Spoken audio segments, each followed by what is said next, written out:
Hello folks, welcome to N9 media. రాజకీయ పరంగా చూస్తే ఎన్నికల చర్చ మొత్తం అయిపోయింది. ఇప్పుడు ఇండియా కొంచెం రిలాక్స్ అవుతుంది. ఎలక్షన్స్ రిజల్ట్స్ నుంచి బయటపడుతుంది. నెక్స్ట్ ఏ ప్రభుత్వం వస్తుంది అనే విషయం మీద తీవ్ర చర్చోపచర్చలు నడుస్తున్నాయి. ఎందుకంటే అటు ఎన్డీఏ ఇటు ఇండియా కూటమి రెండు కూడా మరీ ఎక్కువ తేడా లేకుండా సీట్లను గెలుచుకున్నాయి. సో చిన్నపాటి తేడాతోటే మళ్ళీ ఎన్డీఏ ప్రభుత్వం అధికారంలోకి వచ్చే అవకాశం ఉంది. అది కూడా మనం చూస్తున్నాం. అయితే మనం గమనించినట్టయితే గత 10 ఏళ్లలో ఎన్డీఏ ప్రభుత్వం ఏం చేసింది, ఎట్లాంటి మార్పుల్ని ఈ వ్యవస్థలో తీసుకువచ్చింది అన్నది మనం చూసినట్టయితే బాగా వినిపించేది. మనం ఏం మాట్లాడుకున్నాం, ప్రైవేటీకరణ, కార్పొరేటీకరణ, ఈ రెండింటిని కూడా ఎన్డీఏ ప్రభుత్వం పెంచి పోషిస్తుంది అని మనందరికీ తెలిసిందే. చాలా చోట్ల అది ప్రూవ్ అయింది కాబట్టి. అయితే సరే, ఇదంతా బాగానే ఉంది. అయితే ఇప్పుడు ఎలక్షన్స్ వేడిపోయింది కాబట్టి మన ఇండియాలో వెంటనే ఏదో ఒక హాట్ టాపిక్ వస్తూనే ఉంటుంది.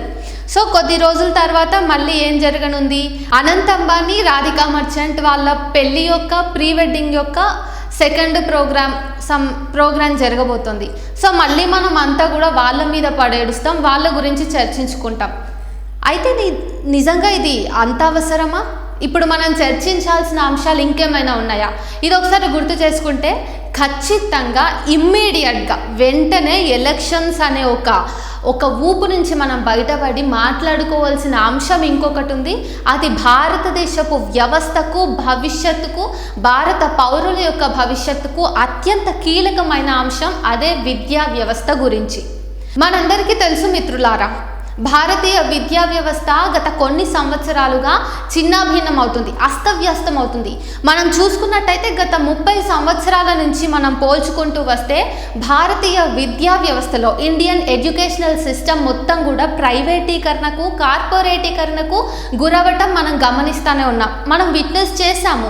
ఎందుకంటే గల్లీకి 2-3 కొన్ని చోట్ల అంతకు మించి కూడా పుట్టగొడుగుల్లాగా కొత్త ప్రైవేటు స్కూళ్ళు, కాలేజీలు పుట్టుకొస్తున్నాయి. మనం వేళ్ళ మీదనేమో ప్రభుత్వ వ్యవస్థల్ని, ప్రభుత్వ విద్యా సంస్థల్ని లెక్క పెట్టగలిగితే కనీసం గ్రామంలో ఖచ్చితంగా 10 కంటే ఎక్కువ ప్రైవేట్ స్కూల్స్ ఉన్నాయి, కాలేజెస్ ఉన్న సందర్భాల్ని, అట్లాంటి గ్రామాలని కూడా నేను లైవ్లో చూసి ఉన్నా, నేను స్వతహాగా. ఈ నేపథ్యంలో అసలు భారతదేశపు విద్యా వ్యవస్థ ఎటుపోతుంది? దీనిలో మనం చేయాల్సిన సంస్కరణలు ఏంటి?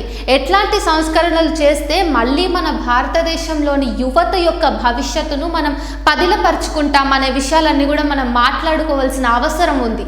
ఎందుకంటే ఇప్పుడు ప్రభుత్వం మారదా అన్నది పక్కన పెడితే, ఈ 2 టర్ముల్లో గత ప్రభుత్వం చేసిన విద్యా విధానాలు ఏవైతే ఉన్నాయో, ప్రవేశపెట్టిన నూతన విద్యా విధానాలు ఏవైతే ఉన్నాయో అవన్నీ కూడా భవిష్యత్తు పరంగా, నాలెడ్జ్ పరంగా సంస్కరించాల్సిన అంశాలు ఉన్నాయి. ఎందుకంటే ఆ ప్రవేశపెట్టిన కొత్త విధానాలన్నీ కూడా విద్యార్థులకి విజ్ఞానాన్ని ఇచ్చే దిశగా కాకుండా మరోవైపుకు, అంటే నెగటివ్ సైడ్, శాస్త్రీయ దృక్పథం కాకుండా అవన్నీ మూఢనమ్మకాల పరంగా, సాంప్రదాయాలు ఏవైతే మౌఢ్యంగా ఉన్నాయో వాటి వైపుకు విద్యార్థులను నడిపించే దిశగా ఉన్నాయి. ఇవన్నీ కూడా ఒక దేశపు అభివృద్ధికి సరైనవి కాదు. ఈ నేపథ్యంలో మనం ముఖ్యంగా మాట్లాడుకుంటున్న అంశం ఏదైతే ఉందో అదే నేటి విద్యా వ్యవస్థ. ఇప్పుడు 3వసారి మోదీ ప్రభుత్వం వచ్చిందంటే వాళ్ళు ఖచ్చితంగా మళ్ళీ సిలబస్ని మార్చే అవకాశం ఉంది. సరే, వాళ్ళకి తక్కువ సీట్లు వచ్చినాయి కాబట్టి వాళ్ళు రాజ్యాంగాన్ని మార్చే అంత పరిస్థితి అయితే లేదు కాబట్టి కొంతవరకు మనం సేఫ్ జోన్లో ఉన్నాం. కానీ ఈ సేఫ్ జోన్ని చూసి మనం సరిపెట్టుకుంటే మన పిల్లల భవిష్యత్తు, బంగారు భవిష్యత్తు, తద్వారా దేశ అభివృద్ధి కూడా ప్రశ్నార్థకమైపోయే అవకాశం ఉంది మిత్రులారా. మనం కొన్ని నివేదికలు పరిశీలించినట్టయితే annual status of education report అనే ఒక రిపోర్ట్ గత 2005వ సంవత్సరం నుంచి కూడా నేటి వరకు అది రీసెర్చ్ చేస్తూనే ఉంది. భారతదేశంలోని విద్యా వ్యవస్థ మీద, విద్యకి సంబంధించిన ప్రామాణికత మీద 3 రిపోర్ట్స్ ఉన్నాయి. ఆ 3 రిపోర్ట్స్లో మనం రీసెంట్గా ప్రవేశపెట్టిన రిపోర్ట్ని చూసినట్టయితే అది చెప్పే విషయాలు మనకి భూమిని కదిలించేంత ఘోరంగా ఉంది. ఎందుకంటే దాదాపు మన భారతదేశంలో 14 సంవత్సరాల నుంచి 18 సంవత్సరాల వయసు మధ్య ఉన్న విద్యార్థులందరిలో కూడా ఫౌండేషన్ సరిగ్గా లేదంట. అంటే బేస్ సరిగ్గా లేదు. మన విద్యా వ్యవస్థ మనకేదైతే విద్యను అందిస్తుందో ఆ విద్య అంత ప్రామాణికంగా లేదు, ఆ ఫౌండేషన్ అంత స్ట్రాంగ్గా లేదంట. మున్ముందు విద్యార్థులు ఎదగాలంటే ఫౌండేషనే మనకి చాలా కీలకం. మనకు తెలుసు, ఒక చిన్న ఇంటిని నిర్మించేటప్పుడే పునాదిని మనం అత్యంత బలంగా తయారు చేసుకున్న తర్వాతనే బిల్డింగ్ని కట్టుకుంటాం. ఆ భవనం నిలబడాలి, ఎక్కువ కాలం మన్నగలగాలంటే పునాదే కదా కీలకం. అట్లాంటిది ఒక చిన్న ఇల్లు, చిన్న చిన్న భవనాల్ని నిర్మించేటప్పుడే మనం అంత జాగ్రత్త తీసుకుంటున్నప్పుడు దేశవ్యాప్తంగా ఒక పెద్ద దేశ అభివృద్ధి విషయంలో, ఆ దేశంలో ఉన్న కోటాను కోట్ల ప్రజల భవిష్యత్తు విషయంలో మనం నెక్స్ట్ స్టెప్ తీసుకోవాలనుకున్నప్పుడు ఖచ్చితంగా బలమైన పునాది గురించి ఆలోచించాలా లేదా? మరి ఎందుకు మన ప్రభుత్వం మన బంగారు భవిష్యత్తును ఎవరైతే తీసుకోవాలో ఆ అర్హత గల విద్యార్థులందరి భవిష్యత్తును కూడా పేలవమైన పునాదులు వేసి విద్యా విధానంలో వాళ్ళ భవిష్యత్తులను ఎందుకు ప్రశ్నార్థకం చేస్తున్నారు? ఇప్పుడు 14 నుంచి 18 సంవత్సరాల వయస్సు గల పిల్లల్లో ఫౌండేషన్ సరిగ్గా లేదంటే రేపటి నాడు వాళ్ళు అప్డేట్ అవుతున్న యుగాన్ని బట్టి, రానున్న మున్ముందు వస్తున్న పోస్ట్ మోడర్న్ యుగాన్ని బట్టి వాళ్ళు ముందుకు ఎట్లా వెళ్ళగలుగుతారు? మనం అందరం ఈ రోజుల్లో చాలా ప్రౌడ్గా ఫీల్ అవుతున్నాం. భారతదేశంలోని యువత వేరే వేరే దేశాలకి వెళ్ళి గొప్ప గొప్ప జీతభత్యాల్ని పొందుతుంది అని చెప్పేసి. కానీ ఇక్కడ మనం రియాలిటీలోకి వచ్చినట్టయితే ఆ అంశం ఇక్కడ వేరే నడుస్తుంది. మెర్సన్ మెటల్ రిపోర్ట్ ఒక రిపోర్ట్ని ఇచ్చింది. మనకు అందజేసిన ఆ నివేదికలో ఉన్నది ఏంటంటే, సుమారుగా మన భారతదేశంలో అక్షరాస్యత పొందిన వాళ్ళలో 45% మంది పట్టభద్రులు మాత్రమే ఉద్యోగాలు చేస్తున్నారంట. మిగతా 55% పట్టభద్రులందరూ కూడా ఉద్యోగాలు లేక నిరుద్యోగంతో, పేదరికంతో కూరుకుపోతున్నారు. అంటే ఇప్పుడు ఆ 45% పట్టభద్రులు కూడా పూర్తిగా భారతదేశంలోనే ఉద్యోగాలు చేసుకుంటున్నారా అంటే ప్రశ్నార్థకమే. అందులోనూ సందేహమే ఉంది మనకి తప్ప క్లారిటీ అనేది లేదు. అయితే మనం ఇంతకుముందు మాట్లాడుకున్నట్టుగా ఇక్కడ ఉన్న యువతలో ఫౌండేషన్ సరిగ్గా లేదు అని అంటున్నాం. సేమ్ ఇదే విధంగా బ్లూంబర్గ్ అనే ఒక నివేదిక కూడా మనకుంది. అదేం చెప్తుందంటే, భారతదేశం నుంచి మంచి చదువుకుని వేరే దేశాలకు వెళ్ళి అక్కడ ఉద్యోగాలు చేస్తున్న యువతకి ఫౌండేషన్ సరిగ్గా లేకపోవటం వల్ల వాళ్ళకి ఎక్కువ స్కిల్స్ కూడా లేవంట. అంటే మనం బాగా సంబరపడుతున్న ఎవరైతే విద్యార్థులు ఉన్నారో, బయటకెళ్ళి ఉద్యోగం చేస్తున్న ఉద్యోగస్తులు, వాళ్ళందరూ కూడా అక్కడ వెళ్ళారు, ఉద్యోగాలు చేస్తున్నారు అంతే తప్ప వాళ్ళకి కరెంట్ మార్కెట్ని అందుకోగలిగే అంత శక్తి సామర్థ్యాలు అయితే లేవంట. గత 30 సంవత్సరాల నుంచి మనం చూస్తూనే ఉన్నాం. కార్పొరేటీకరణ, ప్రైవేటీకరణ పేరుతో కాన్వెంట్ పాఠశాలలు వెలుస్తూనే ఉన్నాయి. ఆ తర్వాత చాలా ప్రైవేటు విద్యా సంస్థలకు ప్రభుత్వం కూడా పర్మిషన్స్ ఇచ్చుకుంటా పోతుంది. దీనివల్ల సామాన్య పేద ప్రజలకు కూడా గవర్నమెంట్ స్కూల్స్ మీద, గవర్నమెంట్ విద్యా వ్యవస్థలు, సంస్థల మీద నమ్మకం సన్నగిల్లుతుంది. దీంతో ప్రతి ఒక్కరు కూడా తమ పిల్లల్ని ప్రభుత్వ పాఠశాలల్లో చేర్చేందుకు ఇష్టపడటం లేదు. ప్రైవేటు విద్యా సంస్థలకే పంపడానికి శాయశక్తులా శ్రమించి వాళ్ళకి చేత కాకపోయినా కూడా అప్పు చేసైనా సరే లక్షలు పోసి చదివి చెప్పిస్తున్నారు. సరే, మరి అన్ని ఎన్నో లక్షలు పోసి చదువు చెప్పిస్తేనైనా రేపటి నాడు ఆ పిల్లలు బంగారు భవిష్యత్తుతోటి వాళ్ళని కన్న కష్టం చేసి చదివిపించిన తల్లిదండ్రులకు ఏమన్నా ఆసరా అవుతున్నారా అంటే, పట్టభద్రులు అందరూ కూడా జాబులు లేక ఇంట్లోనే కూర్చుంటున్నారు. చాలామంది ప్రభుత్వ ఉద్యోగాల కోసం పరీక్షలు రాసి ఆత్మహత్యలకు పాల్పడుతున్నారు తప్పిస్తే మంచిగా జాబ్స్లో కూర్చోవట్లేదు.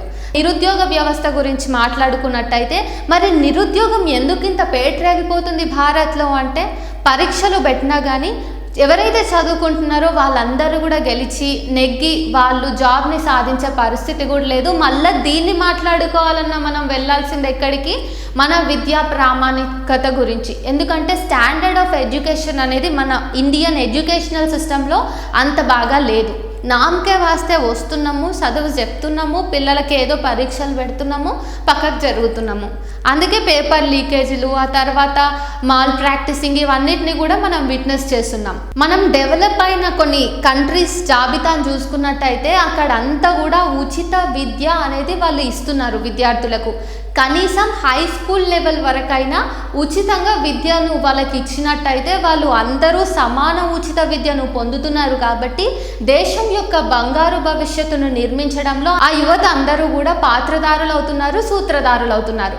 కానీ మన భారతదేశంలో ఈవెన్ రాజ్యాంగము ప్రతి విద్యార్థికి కూడా ఉచిత నిర్బంధ సమాన విద్యను ఇయ్యాలి అని ఒక హక్కును పెట్టినప్పటికీ కూడా మన ప్రభుత్వాలన్నీ కూడా రాజ్యాంగం ఇచ్చిన ఈ సమాన నిర్బంధ ఉచిత విద్యా హక్కును పక్కకు పెట్టేసి ఇష్టం వచ్చినట్టుగా వాళ్ళకి వాళ్ళు కొత్త కొత్త విద్యా వ్యవస్థల్ని విద్యా విధానాల్ని ప్రవేశపెడుతున్నారు. మోదీ ప్రభుత్వం 2020 సంవత్సరంలో నూతన విద్యా విధానాన్ని ప్రవేశపెట్టినప్పుడు ఏవైతే సంస్కరణలు జరిగినాయో అవి అత్యంత నీచంగా ఉన్నాయి మిత్రులారా. మీరు గమనించినట్టయితే చరిత్రను వక్రీకరించడం, అట్లానే శాస్త్రీయ దృక్పథంతో పిల్లల్ని ఆలోచింపజేయాల్సిన విశ్వవిద్యాలయాలు విద్యా వ్యవస్థలే పిల్లలకి మూఢనమ్మకాలను ఇవ్వటం, ఆస్ట్రాలజీ అవి ఇవి వాటన్నింటి పేరు మీద పిల్లల్ని మరింత అంధకారంలోకి నెట్టడం వంటివి జరుగుతున్నారు. మనందరం చూసినాం. డార్విన్ ఎవల్యూషన్ థియరీని కూడా తీసేసినారు. ఇట్లా అత్యంత కీలకమైన చారిత్రక ఘట్టాలను, అత్యంత కీలకమైన సైంటిఫికల్ ఎవిడెన్సెస్ను, సైంటిఫిక్ థియరీస్ని కూడా మనం హిస్టరీ నుంచి సైన్సెస్ నుంచి తీసేయటం వల్ల ఆ మారిన సిలబస్లో ఏవో మూఢనమ్మకాలకి సంబంధించినవి మతానికి సంబంధించినవి పెట్టి లిటరల్లీ సెల్ఫ్ డబ్బా కొట్టుకోవటం వల్ల విద్యార్థుల లోపల మతమౌఢ్యం అనేది పెరగటంతో పాటు సైంటిఫిక్ రీజనింగ్ క్వశ్చనింగ్ అనే ఆలోచనలు కానివ్వండి అవన్నీ కూడా చిన్న చిన్న స్థాయి నుంచే తగ్గిపోతున్నాయి. దీనివల్ల ఎడ్డి మారుగుడ్డి ముందల ఒక గొర్రె ఎట్లా నడుస్తే నేను అట్లా నడుస్తా అని రాజకీయ నాయకులు ఏదైతే మతవాదాన్ని ఎత్తుకుంటున్నారో విద్యార్థులు యువత కూడా అదే మతవాదాన్ని ఎత్తుకోవడం వంటివన్నీ కూడా జరుగుతూ ఉన్నాయి. ఇందువల్లనే కదా మన దేశంలో ఇప్పుడు ఒక అనంత్ అంబానీ పెళ్ళికి వచ్చిన ఫోకస్ ఓట్లు వేయాలి, ఓట్ల పండుగ వచ్చింది అన్నప్పుడు ఓట్లు నమోదు అవ్వలేకపోయింది. సో విద్యార్థుల్లో యువతలో ఆలోచన శక్తిని ఎప్పటికప్పుడు నిర్వీర్యం చేస్తూ రాజ్యాంగం అమలు అయ్యే విషయంలో హక్కులు ప్రజలు పొందే విషయంలో కూడా రాజకీయ నాయకులు ఎప్పటికప్పుడు తమ అధికారాన్ని తమ ప్రభావాన్ని చూపించుకుంటానే ఉంటున్నారు.